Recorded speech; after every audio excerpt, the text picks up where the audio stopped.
নমস্কাৰ বন্ধু বান্ধৱীসকল আপোনালোকক স্বাগতম জনাইছো আমাৰ ইউটিউব চেনেল অসম টেষ্ট লৈ assamtest.com-ৰ জৰিয়তে আমি অসম চৰকাৰৰ বিভিন্ন প্ৰতিযোগিতামূলক পৰীক্ষা যেনে Assam direct recruitment APSC Assam police আদিৰ বাবে প্ৰস্তুতি চলাই থকা পৰীক্ষাৰ্থীসকলক সহায় কৰাৰ প্ৰয়াস কৰোঁ আজি আমি তেনেকুৱা কেইটামান অতি গুৰুত্বপূৰ্ণ প্ৰশ্নোত্তৰ আলোচনা কৰিম তেন্তে আহক পলম নকৰি আজিৰ ভিডিঅটো আৰম্ভ কৰোঁ আজিৰ আমাৰ প্ৰথমটো প্ৰশ্ন হৈছে পেৰিছ 2024 অলিম্পিকৰ মেস্কট কি অপচনসমূহ হ'ল দ্য ফ্ৰিজেছ ভিনিচিয়াছ মিৰাইটুৱা ৱেনলক আপোনালোকে উত্তৰটো ভাবক এই প্ৰশ্নটো শুদ্ধ উত্তৰটো হ'ল অপচন এ দ্য ফ্ৰিজেছ মনত ৰাখিব দ্য ফ্ৰিজেছ হৈছে ফ্ৰান্সৰ বিপ্লৱৰ প্ৰতীক হিচাপে পৰিচিত ফ্ৰিজিয়ান টুপিৰ আধাৰত তৈয়াৰ কৰা এক ডিজাইন ই স্বাধীনতা আৰু একতাৰ বাৰ্তা বহন কৰে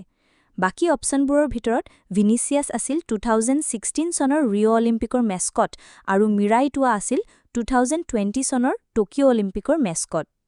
এতিয়া আহক আমাৰ দ্বিতীয় প্ৰশ্নটোলৈ 2024 চনৰ অলিম্পিকৰ বিষয়বস্তু কি আছিল অপচনসমূহ হৈছে united by emotion games wide open excellence respect and friendship none of these এই প্ৰশ্নটোৰ শুদ্ধ উত্তৰটো হৈছে option B games wide open এই বিষয়বস্তুৱে পেৰিছ অলিম্পিকে সকলোৰে বাবে মুকলি আৰু এটা নতুন অভিজ্ঞতা প্ৰদান কৰাৰ লক্ষ্য প্ৰকাশ কৰিছে ইউনাইটেড বাই ইমোশ্যন 2020 চনৰ টকিঅ' অলিম্পিকৰ বিষয়বস্তু আছিল আমাৰ পৰৱৰ্তী প্ৰশ্নটো হৈছে অসমৰ মুঠ এলেকাৰ কিমান শতাংশ বনাঞ্চলৰ অধীন অপচনবোৰ হৈছে 21%, 34%, 42% নে 27% এইটো এটা অতি গুৰুত্বপূৰ্ণ প্ৰশ্ন ইয়াৰ শুদ্ধ উত্তৰটো হ'ল option B 34% India state of forest report 2021 অনুসৰি অসমৰ মুঠ ভৌগোলিক এলেকাৰ 34.21% বনাঞ্চলেৰে আবৃত এই তথ্যকল পৰীক্ষাৰ বাবে অতি দৰকাৰী আহক এতিয়া চাওঁ পৰৱৰ্তী প্ৰশ্নটো ব্ৰহ্মপুত্ৰ প্ৰায় দীঘল অপচনসমূহ হ'ল 900 কিলোমিটাৰ 1000 কিলোমিটাৰ 1500 কিলোমিটাৰ নে 2900 কিলোমিটাৰ এই প্ৰশ্নটোৰ শুদ্ধ উত্তৰটো হৈছে অপচন ডি 2900 কিলোমিটাৰ ব্ৰহ্মপুত্ৰ নদীখন টিবেটৰ কৈলাশ পৰ্বতমালাৰ পৰা উৎপত্তি হৈ ভাৰতৰ অৰুণাচল প্ৰদেশ আৰু অসমৰ মাজেৰে বৈ গৈ বাংলাদেশত প্ৰৱেশ কৰিছে ইয়াৰ সম্পূৰ্ণ দৈৰ্ঘ্য প্ৰায় 2900 কিলোমিটাৰ অসমত ইয়াৰ দৈৰ্ঘ্য প্ৰায় 918 কিলোমিটাৰ আমাৰ পঞ্চম প্ৰশ্নটো হ'ল অসমৰ সৰ্ববৃহৎ জলাশয় কোনটো অপচনবোৰ হৈছে হনবিল হ্ৰদ কুমৰী বিল হ্ৰদ দীপৰ বিল নে কাহন্দুবি হ্ৰদ এই প্ৰশ্নটোৰ শুদ্ধ উত্তৰটো হৈছে অপচন এ হনবিল হ্ৰদ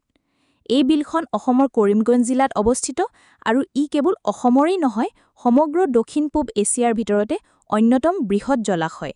আনহাতে দীপৰ বিল গুৱাহাটীত অৱস্থিত এক ৰামছাৰ ক্ষেত্ৰ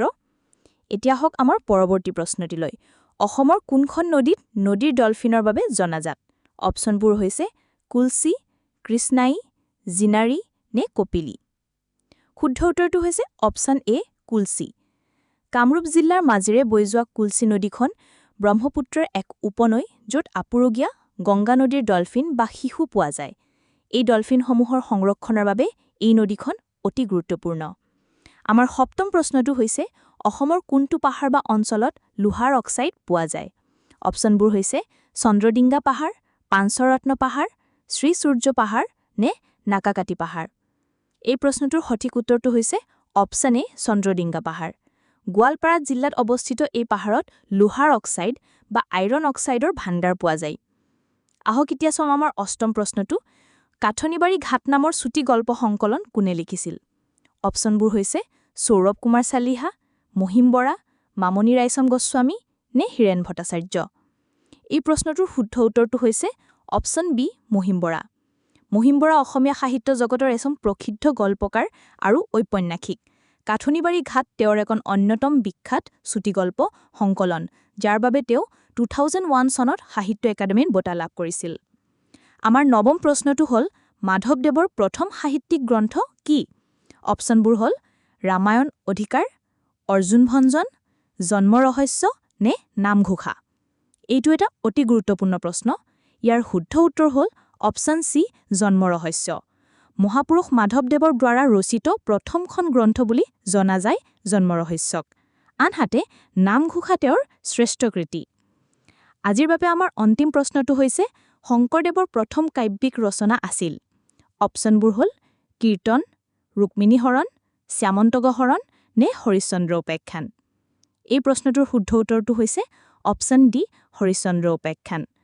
মহাপুৰুষ শ্ৰীমন্ত শংকৰদেৱে অতি কম বয়সতে এই কাব্যগ্ৰন্থখন ৰচনা কৰিছিল, যিখন তেওঁৰ প্ৰথম কাব্যিক ৰচনা বুলি গণ্য কৰা হয়।